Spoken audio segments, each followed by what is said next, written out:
ഇന്നത്തെ നമ്മുടെ റെസിപ്പി എന്ന് പറയുന്നത് നല്ല റാഗിയും അതുപോലെ തന്നെ ചെറുപയറും വെച്ചിട്ടുള്ള നല്ല ഹെൽത്തി ആയിട്ടുള്ള അപ്പം കൂടിയാണ്. വളരെ ഈസി ആയിട്ട് നമുക്ക് ഉണ്ടാക്കാൻ പറ്റും. നല്ല മുട്ടക്കറി ആയാലും അല്ലെങ്കിൽ ചട്നീൻ്റെ കൂടെയൊക്കെ കഴിക്കാൻ പറ്റിയ ഒരു അടിപൊളിയായിട്ടുള്ള അപ്പം കൂടിയാണ്. ഇന്ന് നമുക്കിത് എങ്ങനെ ഉണ്ടാക്കുന്നത് നോക്കിയാലോ. ആദ്യം തന്നെ നമുക്ക് ചെറുപയർ ഒരു കപ്പ് എടുത്തിട്ടുണ്ട്. അതൊന്ന് ഒരു പാത്രത്തിലേക്ക് ഇട്ട് കൊടുക്കാം. അതിൻ്റെ കൂടെ തന്നെ നമുക്ക് ഒരു കപ്പ് കോറ കൂടി ഇട്ട് കൊടുക്കാം. അപ്പോൾ ഇതിന് കോറ റാഗി എന്നൊക്കെ പറയും. നമ്മുടെ ഇവിടെ രണ്ടും പറയും കേട്ടോ. പിന്നെ അതിൻ്റെ കൂടെ തന്നെ നമുക്ക് 1.5 ടീസ്പൂണ് ഉലുവയാണ് ഇട്ട് കൊടുക്കുന്നത്. അപ്പോൾ അതും കൂടി ഇട്ട് കൊടുത്തിട്ട് നന്നായിട്ട് ഇതൊന്ന് കഴുകി വൃത്തിയാക്കിയിട്ട് കുറച്ച് നല്ല വെള്ളം ഒഴിച്ചിട്ട് നമുക്ക് ഏകദേശം ഒരു 6 മണിക്കൂർ ഇതൊന്ന് സോക്ക് ചെയ്യാൻ വെക്കണം. അപ്പോൾ നമ്മളിവിടെ രാത്രി തന്നെ വെള്ളത്തിലിട്ടിട്ട് ഒന്ന് കുതിർക്കാൻ വെക്കുകയാണ്. നന്നായി കഴുകിയ റാഗിയും ചെറുപയറിലേക്ക് നല്ല വെള്ളം ഒഴിച്ചിട്ട് വേണം നമുക്കൊന്ന് സോക്ക് ചെയ്യാൻ വെക്കാൻ. ഇപ്പോൾ ഏകദേശം 6 മണിക്കൂർ കഴിഞ്ഞിട്ടുണ്ട്. ഇനി നമുക്ക് ഇതൊന്ന് അരച്ചെടുക്കണം. അപ്പോൾ നല്ലതുപോലെ ആ ചെറുപയറൊക്കെ ഒന്ന് നന്നായി സോക്കായി വന്നിട്ടുണ്ട്. അപ്പോൾ നമ്മളിതിൻ്റെ കൂടെ 1.5 ടീസ്പൂൺ ഉലുവയും കൂടി ഇട്ട് കൊടുത്തിട്ടുണ്ടായിരുന്നു. ഇനി നമുക്കിത് മിക്സിൻ്റെ ജാറിലേക്ക് ഒന്ന് ഇട്ട് കൊടുക്കാം. റാഗിയിലായാലും ചെറുപയറിലായാലും ഒരുപാട് വൈറ്റമിൻസും അയണും അതുപോലെ തന്നെ നല്ല പ്രോട്ടീൻ റിച്ചായ ഫുഡും കൂടിയാണ് ഈ ചെറുപയറും റാഗി എന്ന് പറയുന്നത്.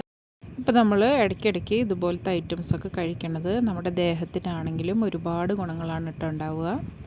പയറുവർഗ്ഗങ്ങളും കടലവർഗ്ഗങ്ങളൊക്കെ കഴിക്കുന്നവർക്ക് കൂടുതൽ ഗ്യാസ് പ്രോബ്ലംസൊക്കെ ഉണ്ടാവുന്നവരാണെങ്കിൽ നമ്മളത് കുറച്ച് നേരം വെള്ളത്തിലിട്ടിട്ട് ഒന്ന് സോക്ക് ചെയ്യാൻ വെക്കണം കേട്ടോ. എന്നാൽ പിന്നെ നമുക്ക് അധികം അങ്ങോട്ട് കഴിക്കുമ്പോൾ ആ ഒരു ഗ്യാസ് ട്രബിളൊന്നും ഉണ്ടാവില്ല. അതുപോലെ തന്നെ കഴിക്കുന്ന സമയത്ത് നന്നായി ചവച്ചരച്ച് കഴിക്കുക.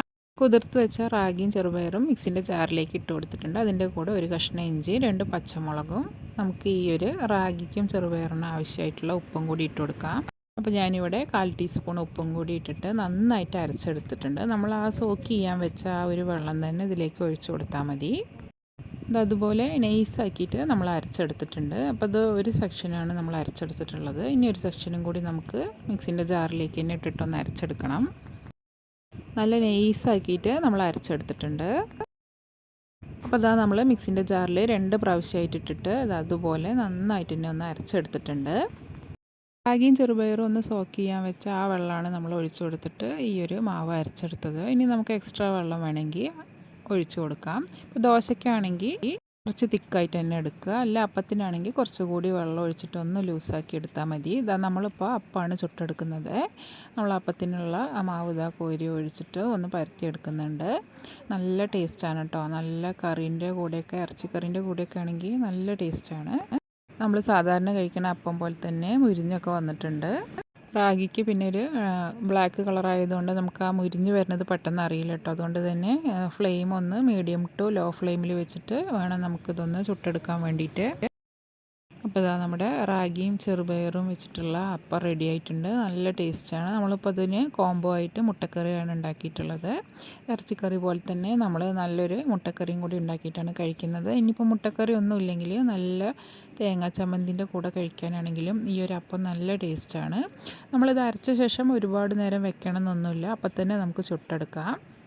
ആ ഒരു പ്രത്യേകതയും കൂടി ഇതിനുണ്ട് കേട്ടോ. നമ്മൾ സോക്ക് ചെയ്യാൻ രാത്രി ഇട്ട് വെച്ചാൽ മാത്രം മതി, അപ്പം തന്നെ അരച്ച് അപ്പം തന്നെ ചൂടാൻ പറ്റും. അപ്പോൾ അതാ നമ്മുടെ റാഗിയും ചെറുപയറും ഇട്ടിട്ടുള്ള അപ്പം റെഡി ആയിട്ടുണ്ട്.